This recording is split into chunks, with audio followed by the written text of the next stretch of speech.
जमला आता काहीतरी जमला वाटता तुमच्या इच्छेसाठी आज सरोवर मंडप देशोदेशीचे राजकन्या आपापल्या हाती विराजमान झाले आणि याच्यासाठी मी साऱ्यांना आज तुमची अट ती साऱ्यांसमोर प्रकट करतोय. देशोदेशीचे राजकन्या भूपती नमस्कार या माझ्या 3 कन्या आणि त्या 3 कन्यांच्या इच्छेनुसार हा सरोवर मंडप मी उभारला साजरा केलाय. या सरोवरात पाणी नाही पण नाही या तिघांच्या मनपसंतीचा वर त्या निवडणार त्यावेळी मला काय आज मी माझ्या कन्येला आज्ञा करतोय सरोवरात साऱ्यांना प्रणाम करू. या स्वयंवराला आम्ही सुरुवात करू. स्वयंवरात आहे.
हस्तिनापूर वासियांची, आणि ती का असेल तर तुम्ही हस्तिनापुराला न दिलेलं निमंत्रण.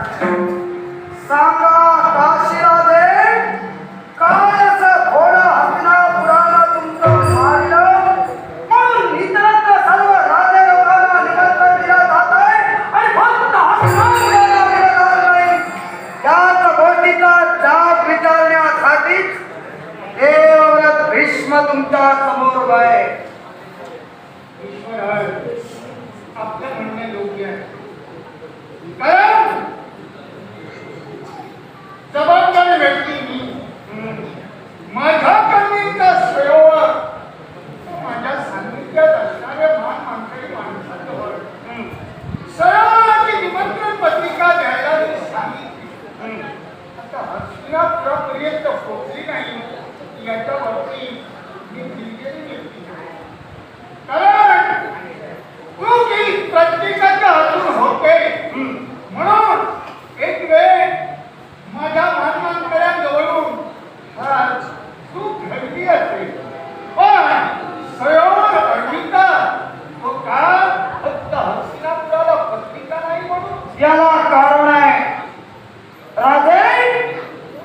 सहज माझ्या प्रश्नाला उत्तर देऊन गेलात की म्हणे मानकरांजवळ मंत्री महोदयांच्या माती जबाबदारी देऊन निमंत्रण पाठविलं गेलं होतं, पण आम्हाला देण्याचं राहिलं. पण काशीराजे, हे सामान्य जनांचे उत्तर झालं. तुम्ही एक जबाबदार पुरुष आहात, एक शास्त्री आहात, अर्थात तुमच्याकडून अशा उत्तराची अपेक्षा आम्हाला नाही. याला कारणच आहे आणि ते कारण भीष्म तुम्हाला स्पष्ट करून सांगतोय. पण तत्पूर्वी मला तुमच्याकडून ऐकायचंय. सांगा हो, एखाद्या शुभकार्याचं निमंत्रण दिलं जातं.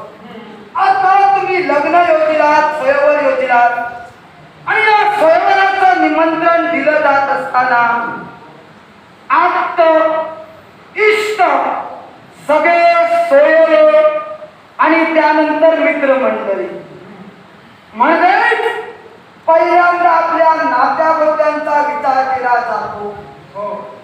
मग काशीराजे, हस्तिनापूर आणि काशी यांचे काही नातेसंबंध आहेत की नाही? आहेत. मग तुम्ही जबाबदार व्यक्ती जर होता तर तुम्ही जबाबदार ज्येष्ठ व्यक्तीनं पहिल्यांदा निमंत्रण पत्रिका देत असताना आपल्या आप्तइष्टांचा विचार करायचा असतो. मग तुमच्या कुलगोत्रातील इतरत्र केवळ आप्तस्वकीय या स्वयं मंडपात उपस्थित दिसत आहे आणि ज्या हस्तिनापुराशी तुमचं नातं जोडलं गेलं त्या हस्तिनापुराला विसरलं जात आहे. अर्थात मी तर म्हणेन हे तुम्ही जाणून काय लक्षात ठेवा. काय मुलीचा बाप मी, यजमान मी, आज हो जबाबदारी माझ्यावरती आहे बाप या नात्यानं, हो, आणि राजकर्ता या नात्यानं. पण माझ्या राज्यात वावरणारे माझे जे अंत झोपली आहे जी मानकरी माणसं आहे ती सुद्धा माझ्या विश्वासात्मिक आहे. मग त्याने ही जबाबदारी पार पाडली तर काय बिघडत आहे? ती जबाबदारी तुम्ही त्यांच्यावर सोपविला म्हणून त्याने पार पाडण्याचं ठरविलं. मग ती जबाबदारी जर का तुमचं मंत्रिमंडळ पार पाडत नसेल तर अशा तुमच्या मंत्रिमंडळावर विश्वास ठेवून तुम्ही राज्य चालू शकत नाही. काय काशीराजे, तुम्ही म्हणालात मंत्रिमंडळावर जबाबदारी दिली आणि मी मोकळा झालो. पण एक गोष्ट म्हणजे काशीचं आणि हस्तिनापुराचं नातं.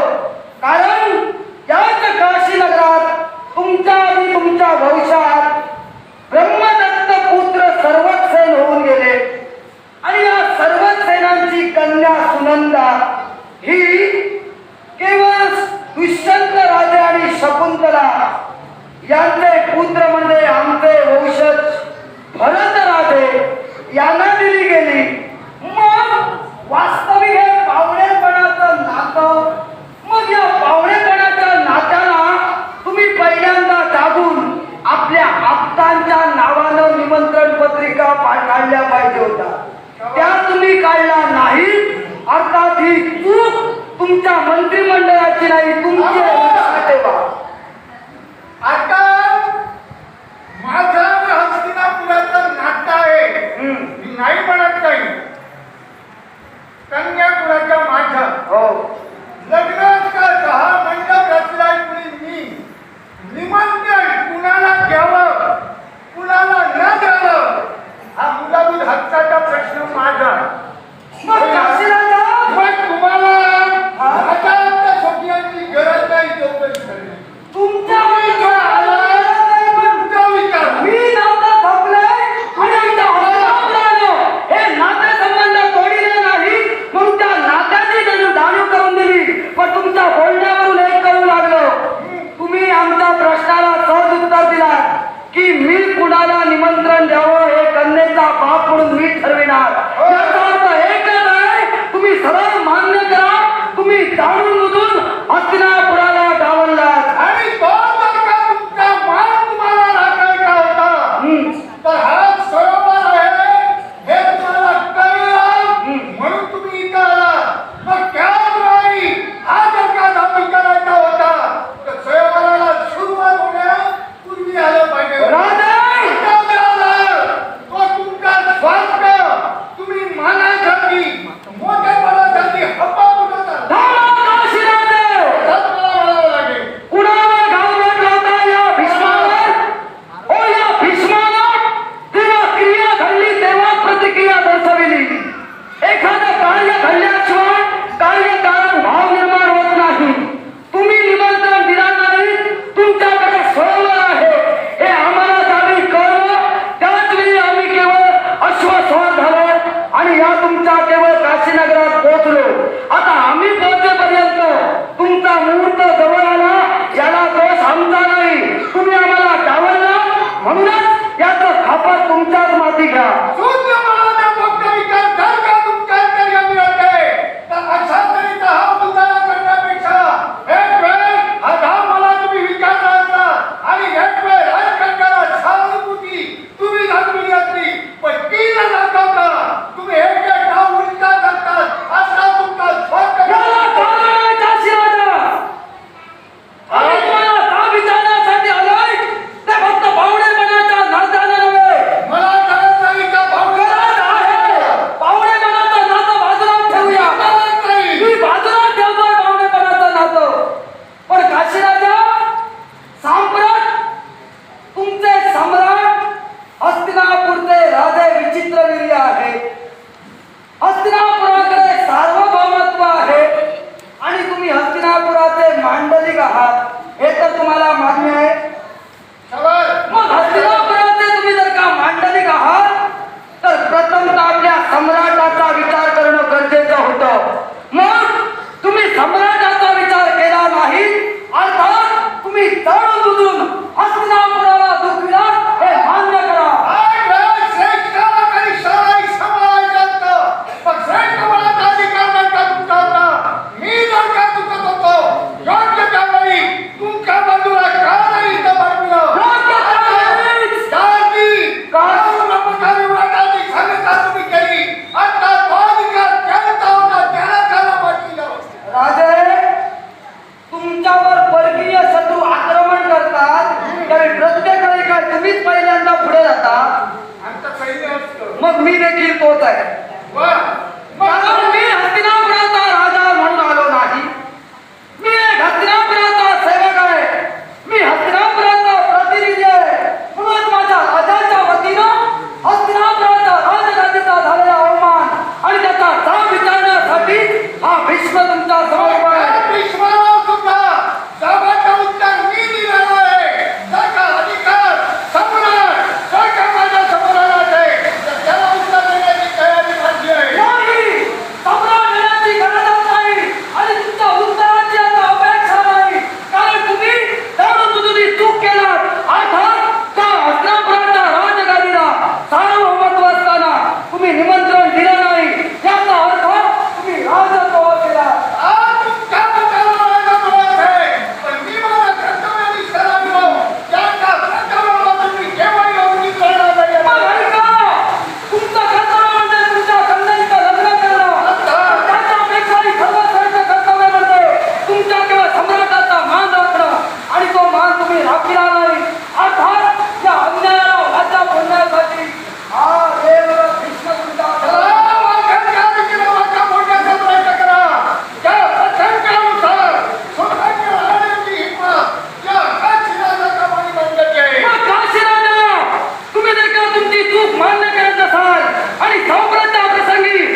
फोडणार आणि तो कसा तो ऐका. असं तुम्ही तुमच्या कन्येचं स्वयंवर योजिलात, पण लग्नाचे शास्त्र धर्माप्रमाणे धर्मसम्मत असे 8 प्रकार. पहिला प्रकार म्हणजे ब्राह्मविवाह.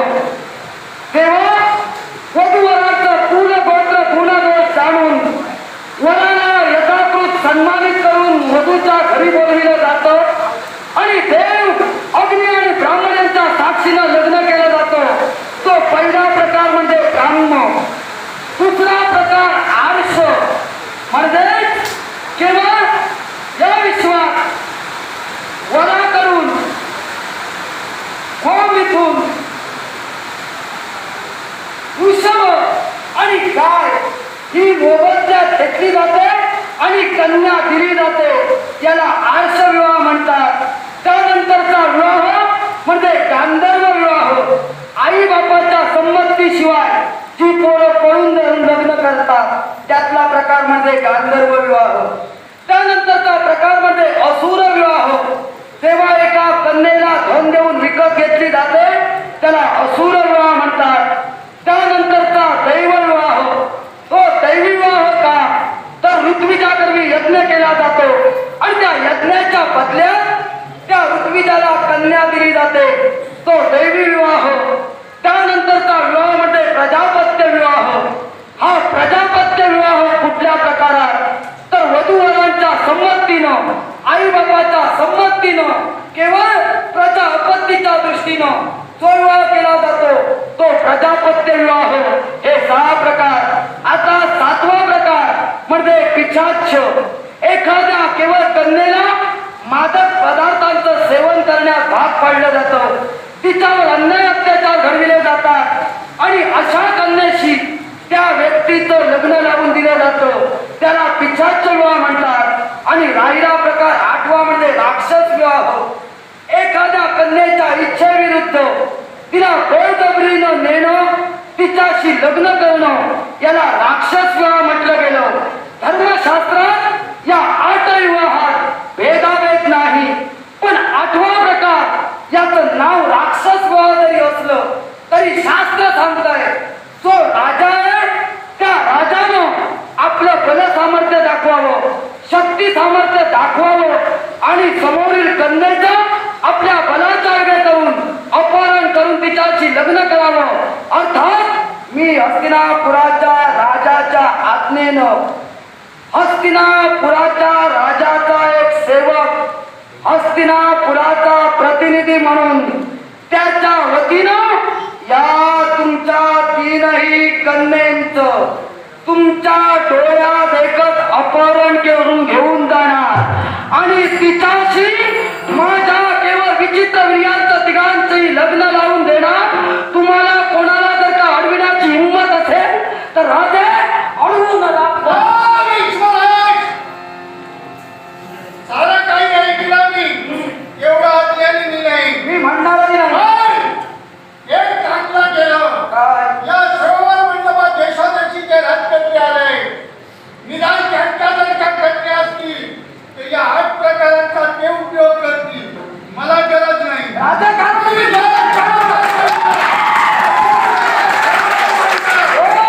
माझ्या कन्येच्या इच्छेनुसार म्हणून तुम्ही जर का 8व्या प्रकाराचा उपयोग करून माझ्या 3 कन्येच्या राक्षसी वलिता देता कोणत्या रीतीने गेलं या विरोधात मला वाटतं. काशी राजे, तुम्हाला आता त्याची गरजच नाही, कारण तुमचं आता अर्ध आयुष्य मशानभूमीच्या ठिकाणी पोहोचलेलं आहे.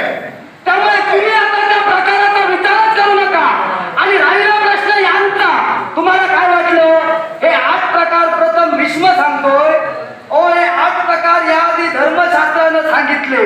त्यामुळे ते इथं बसलेत ना तुमचे राजे निमंत्रित, ते अक्कल बोलते नव्हे, यांना माहीत आहे. कदाचित त्याच्यातला एखादा असाही असेल ज्याला अशा प्रकारची संधी साधायची असेल म्हणून तो देखील आलेला असेल.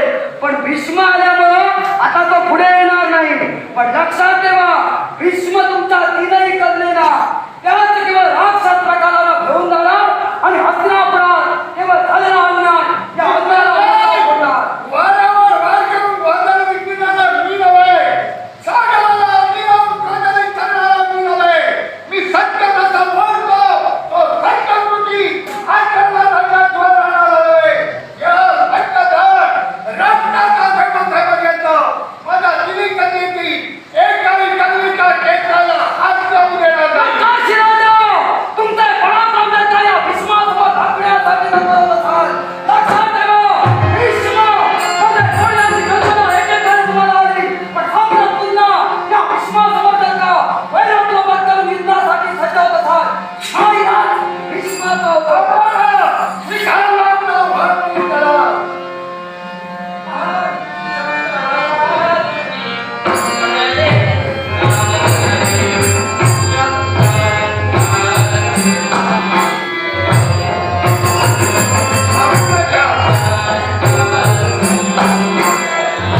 मराठानं निनाद होय. शिवाय आपल्याबद्दल बरीच कल्पनाही मला आपल्या त्या खातिकीर्तीला, आपल्या अपरिमित अशा पराक्रमांना आणि आपल्याला मस्तिकावत नगरीचा नृपती राजा शाल्व प्रणाम करतो. वज्र निग्रही होशील असा आशीर्वाद समाधान वाटतं. आपल्या पवित्र वाणीतून निघणारी बागेश्वरी शाल्वानं ऐकली. मन माझं समाधानी झालं. पण निर्माण झालेलं समाधान काही क्षणापुरतं. याच्या मुळाशी कारण काय माहितीये का? ऐकूया. आपण ज्येष्ठ आहात. आपल्या समोर अधिकतम शब्दांनी बोलण्याची माझी पात्रता नाही. लहान तोंडी मोठा घात घेतोय, प्रथमतः क्षमा करा. पण मनात जो प्रश्न थैमान घडू लागला, मनात ते शंकेचं वादळ उठलं, त्या अनुसरून मी आपल्या या युद्धात खंडता निर्माण केली. याच्या मुळाशी कारण काय झालं माहितीये का? ऐकूया. काशी राजे आणि आपला संघर्ष सुरू होता. या संघर्षामुळं कुठंतरी या 3 जीवांच्या मनात कालवाकालव निर्माण झाली. ज्या 3 जीवांनी आपल्या सुखी आयुष्याची स्वप्न मनाच्या ठिकाणी रचली, सुखी स्वप्नांचे उंच मनोरे ज्या 3 जीवांचे रचले, ते मनोरे कुठंतरी ढासळले गेले. आणि म्हणूनच मी आपल्याला विनंतीपूर्वक सांगतोय, या शुभ कार्यात आपण ज्येष्ठ आहात. आपण विघ्न निर्माण करू नये. आपली जी शंका, आपलं ते उद्दिष्ट असेल, ते उद्दिष्ट या 3 कन्यांचं त्यांच्या स्वयंवर पूर्ण झाल्यानंतर आपण विचारावं, ही आर्दवाची विनंती शाल्व करतोय. मस्तिकावत नरेश राजे अजक यांचे नातू, अरिहंत यांचे पुत्र शाल्वराज रसाळ वाणीनं आम्हाला काही क्षणासाठी यांच्या कार्यापासून दूर राहण्यासाठी विनंती करतात. का तर म्हणे या 3 कन्यांच्या उज्ज्वल भविष्यासाठी. राजे शाल्व, पण त्याआधी तुम्ही बोलून गेलात, मी लहान तोंडी मोठा घास घेण्याचा प्रयत्न करतो. राजे, ही तुमची पहिली वेळ नव्हे. याच्या आधी तुम्ही बऱ्याच वेळा असे घास घेण्याचा प्रयत्न केला. काही वेळा तो घास आत उतरला, काही वेळा नरडीला अडकला. आणि जेव्हा नरडीला अडकला तेव्हा भीष्म तुमच्या समोर उभा होता. आणि त्यावेळी तुमचा जीव जाण्याची वेळ असताना देखील या भीष्मानं तुमच्यावर उपकार दर्शवून तुम्हाला वाचविलं. त्यामुळे आताचा जो घास घेताय तो मात्र विचार करून घ्या. याला कारण काय माहितीये का? परिस्थिती. मी माझ्या सुखासाठी इथं उभा नाही. मी हस्तिनापुरासाठी उभा आहे. आणि हस्तिनापुरासाठी उभा असताना जो आडवा येईल त्याला आडवा करण्याची हिंमत ठेवून उभा आहे.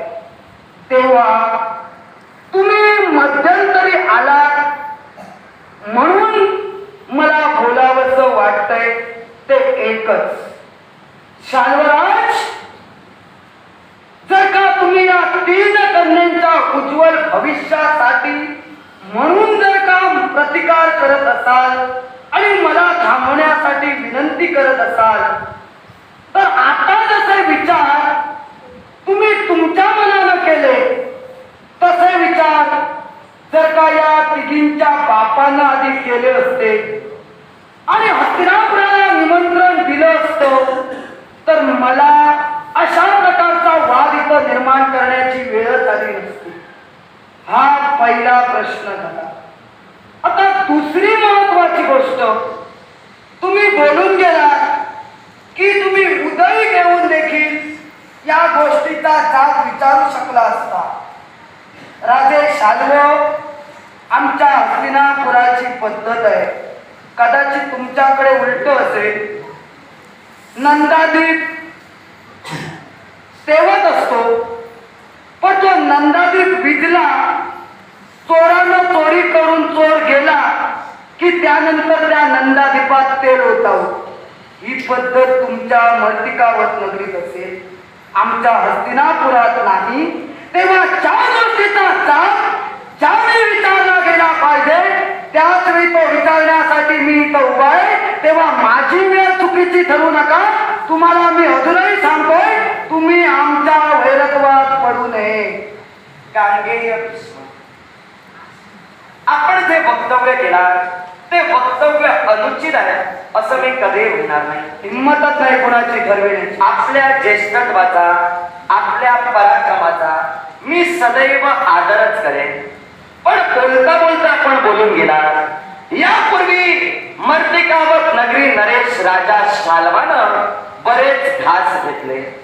जे घास घेतले, काही घास पचवले, पण काही घास म्हणे या शाल्वाच्या नरडीलाही लागले. आता जे घास मी पचवले त्या माझे पराक्रम होतेच, पण ज्या देवतेची मी एकनिष्ठतेनं भक्ती केली त्या देवतेची ही कृपा होती.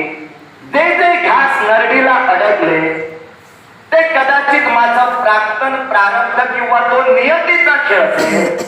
पण नरडीला घास अडकत आहे म्हणून मी थांबणारा नव्हे. घास घेणार, पचवण्याचं सामर्थ्याने प्रयत्न दाखविणार आणि माझी ख्याती कीर्ती या विश्वात मी वाढवणार. त्या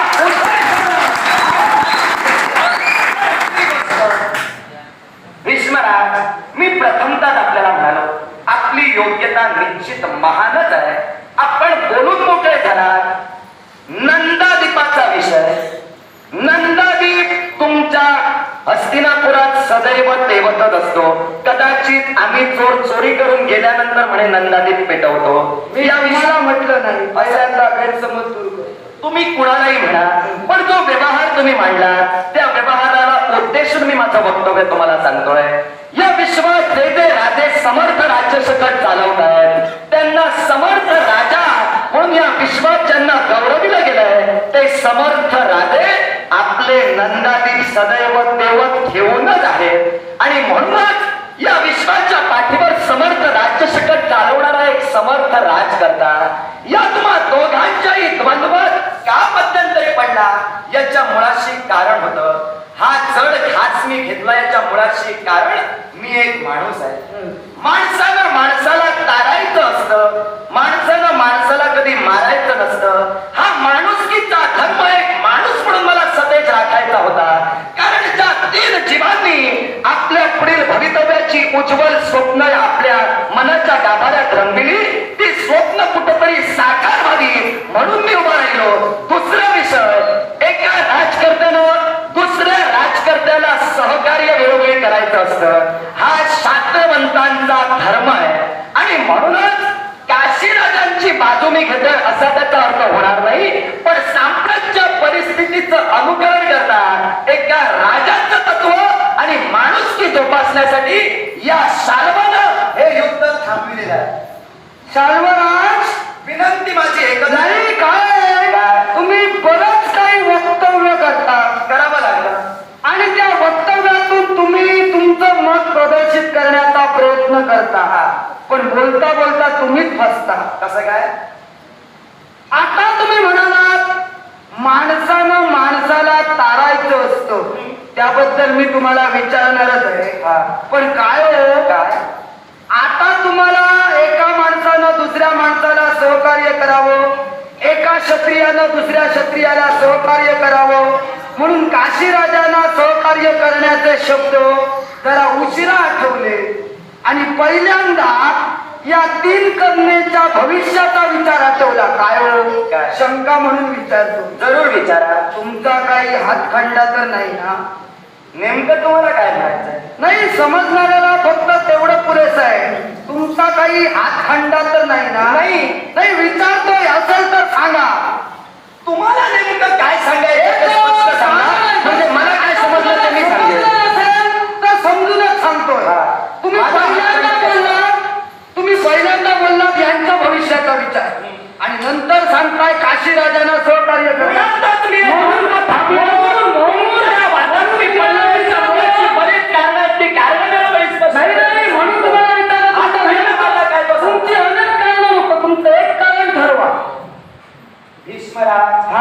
तुमचं तुम्ही येताना एकच कारण घेऊन आला हो. म्हणजे तुम्हाला निमंत्रण का पोचलं नाही मला मी हस्तिनापुराची राजगादी हस्तिनापुराच्या राजगादीला निमंत्रण का पोचलं नाही हे एकच कारण तुम्ही घेऊन आला.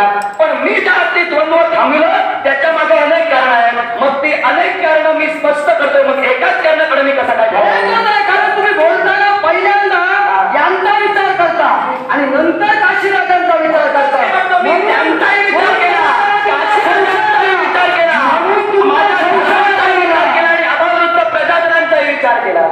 बरं आहे.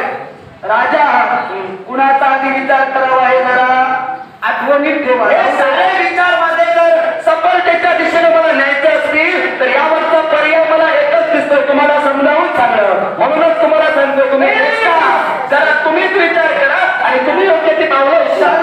आम्ही पावलं उचललेलीच आहे. आम्ही सुद्धा समजावण्याचा प्रयत्न करण्याची पावलं उचललेली आहे. तुमच्या समजावण्याचा प्रयत्न जर का आम्हाला असेल आणि म्हणे माणुसकीचा धर्म असेल, काय हो माणुसकी तुमची आत्ताच जागी झाली की याच्या आधीपासून आहे? मी राजा आहे, माझ्यातली माणुसकी आणि माझं राजतत्व मी जिद्दोन राजा झालं की तो तिथपासून जोपासतोय. तुम्हाला जर काही शंका असेल तर तुम्ही विचारू शकता. काय शंका? तर तुम्ही माणुसकीच्या नात्याने का क्षत्रियाला दुसऱ्या क्षत्रियाला सहकार्य करणं हा जर का क्षत्रियाचा एका माणसाचा धर्म आहे तर सांगा हो, आमची माता म्हणजे सत्यवती, आमचे पिताजी शंतनू महाराज, या शंतनू महाराजांचं देहावसन झालं, ते स्वर्गवासी झाले. अगदी काही 4 दिवस झाले असतील आणि आमच्या माता सत्यवती हिच्या अभिलाषेनं चेदिनरेश राजा उग्रायुध यांनी तिची मागणी करण्यासाठी आमच्याजवळ दूध पाठविला. आम्ही सुटकी होतो म्हणून आम्ही ते विचार बाजूला ठेवले आणि ते विचार आम्हाला ग्राह्यही नव्हते. आणि दूध हा शांती दूध असतो म्हणून मी त्या दुधाचा सन्मान राखून पाठविला. त्यापेक्षा इतरत्र कोण असता तर त्याची गरज केली नसती. पण मी धर्माच्या अनुष्ठेनं धर्मानं चाललो, पण त्या उग्रयुधानं मागचा पुढचा विचार न करता आम्ही सुटकी असताना आमच्या हस्तिनापुरावर आक्रमण केलं. माझ्या हस्तिनापुरावरची धूळदाण उडविण्याचा प्रयत्न केला. तेव्हा तुमची माणुसकी काय झोपली होती? तेव्हा तुमचं क्षत्रियांना सहकार्य करण्याचं माणसाचं धर्म कार्य कुठे ठेवला होता? कोणा माझ्या प्रश्नाचं उत्तर द्या. गांगेय भीष्म, शंका तुम्ही रास्त उपस्थित केला. तुम्ही सुटकी होता. तुमची पितृदेवता शंतनू राजे ज्यावेळी मृत पावले त्यावेळी त्या उग्रयुधानं तुमच्यावर आक्रमण केलं असं तुम्ही म्हणाला. आक्रमण तुम्हाला सांगून केलं होतं की मला सांगून केलं होतं? याच्या आधी तुमच्यावर जी आक्रमण झाली ती सांगून झाली ती कशी झाली? म्हणजे आक्रमण जे झालं ते अनाहूतपणा झालं. मग माझा प्रश्न आता ऐकून घ्या. तुम्ही प्रश्न केलात मी रास्तच समजेन, पण तुमच्या प्रश्नाला बदल द्यायचं का माझं वक्तव्य ठेवायचं झालं तर आक्रमण ज्या उग्रयुधानं केलं त्याची कल्पना तुम्हालाही नव्हती आणि मलाही नव्हती. जर मला कल्पना असती तर माझा माणुसकीचा जो धर्म आहे तो सतेज ठेवण्यासाठी माझ्या सैन्याने आलो असतो. त्या पलीकडेही जाऊन जर विचार केला, तुम्हाला जर एखाद्या राजकर्त्याच्या सहकार्याची जर गरज असती तुम्ही संदेश ऐका, माझं पूर्ण झालेलं नाही. तुम्हाला जर एखाद्या राजकर्त्याच्या सहकार्याची गरज असती तुम्ही संदेश पाठविला असता आणि मी जर आलो नसतो तर माझी माणुसकी मेली असं ग्राह्य धरून ठरलं तुम्ही.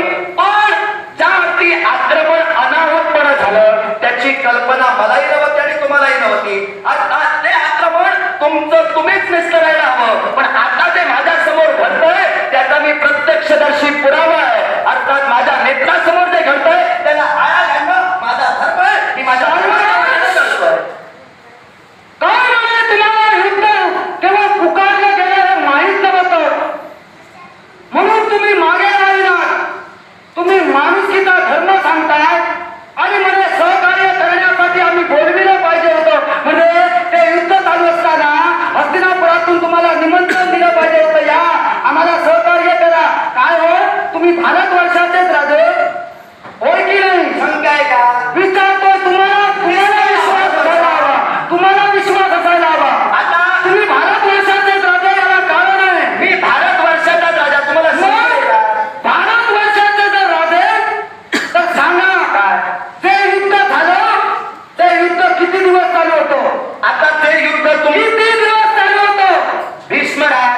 मी तुम्हाला प्रथमतःच म्हणालो, उग्र युद्धानं तुमच्यावर आक्रमण केलं.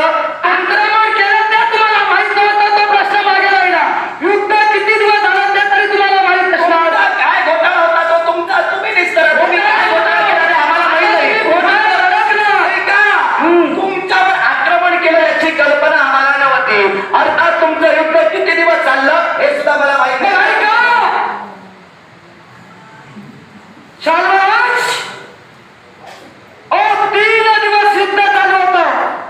पहिला 1 दिवस आक्रमण करताना केवळ तुम्हाला कल्पना नव्हती, मला कल्पना नव्हती, पण आपल्या सम्राटावर त्याप्रमाणे काशीराजा मांडलिक ना, त्याप्रमाणे तुम्ही देखील आमचे मांडलिक आहात. मग आपल्या सम्राटावर एखादा कुणीतरी आक्रमण करतोय आणि 3 दिवस हे महाद्वंद्व होतंय आणि तुम्ही येत नाही, याचा अर्थ एकच आहे, तुम्ही हस्तिनापुराचं वाईट चिंतित होता, असा माझा धडधडीत आरोप आहे तुमचा. महाराज, तुम्ही आमच्यावर आरोप लादावा आणि आम्ही तो मान्य करावा. या स्वयंवर मंडपाचं जरा निरीक्षण करा. देशोदेशीचे राजकर्ते उपस्थित आहेत. फक्त हस्तिनापुराचं आसन जे मानाचं आहे तेच रिक्त आहे. मग सारे राजकर्ते एकवट होऊन जर का काशीराजांच्या बाजूने असतील तर एकमत तुमचं श्रेष्ठ की या सगळ्यांचं बहुमत श्रेष्ठ. शालवाज, तुमच्या मतांची हस्तिनापुराला गरज नाही. हस्तिनापूर हे तुमच्या मताबद्दल विचार करून बोला, कारण तुम्ही पहिल्यांदा बोलून गेला. इथं वादांग होऊ नये म्हणून मी थांबविण्यासाठी उभा आहे.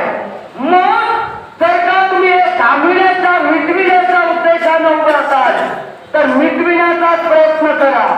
पण हे आता मिटणार नव्हे याला कारण काशीराजा आहे. काशीराजाने आमचा अपमान केला तेव्हा वैरत्व आमचं काशीराजांबरोबर आहे. तुम्ही आमचे मांडलिक आहात. वास्तविकरित्या तुम्ही आमच्या बाजूने असायला हवे, पण तुम्ही त्यांच्या बाजूने का उभे आहात हे तुमचं तुम्हाला माहीत. तुमच्या साह्याची आम्हाला गरज नाही. फक्त मी तुम्हाला एकच सांगू इच्छितोय, आम्ही सन्मानित सम्राट आहोत आणि तुम्ही इथं निमंत्रित आहात. तेव्हा निमंत्रित म्हणजे तुम्ही पाहुणे असं समजूया. तेव्हा तुमचा मान सन्मान मी राखतोय. काशीराजाने तुम्हाला निमंत्रण दिलं म्हणून तुम्ही इथं उभे आहात. या आमच्या वैरत्वात पडण्याचा तुम्हाला अधिकार आता उरलेला नाही. तेव्हा तुम्ही येऊ शकता. ही भीष्माची तुम्हाला सक्त ताकीद आहे. भीष्मराज, सक्त ताकीद शालाला तुम्ही केला. सम्राट म्हणून मी तुम्हाला सांगू इच्छितोय, माझ्या समोर घडणारा प्रमाद मला तरी योग्य वाटत नाही आणि म्हणूनच माझ्या मनाचा जो मी निर्धार केला त्या निर्धारापासून मी कधी अनभिन्न होणार नाही हे माझे शेवटचे. म्हणजे तुम्ही कसा प्रकारे वादांग मिटविला? तर सामोपचार करून सुद्धा तुम्ही तुमचा मतप्रभाव बदलत नसाल तर ज्याप्रमाणे काशी नगरीतील काशीराजांनी तुम्हाला प्रतिकार केला तसा शाल्व सुद्धा तुम्हाला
इथं आलात, तुम्हाला स्वयंवरासाठी निमंत्रित केलं, वाद घालण्यासाठी माझ्या समोर उभे टाकलात. पण इथली मूळ परिस्थिती तुम्हाला सांगतो. हे जे काशीराजा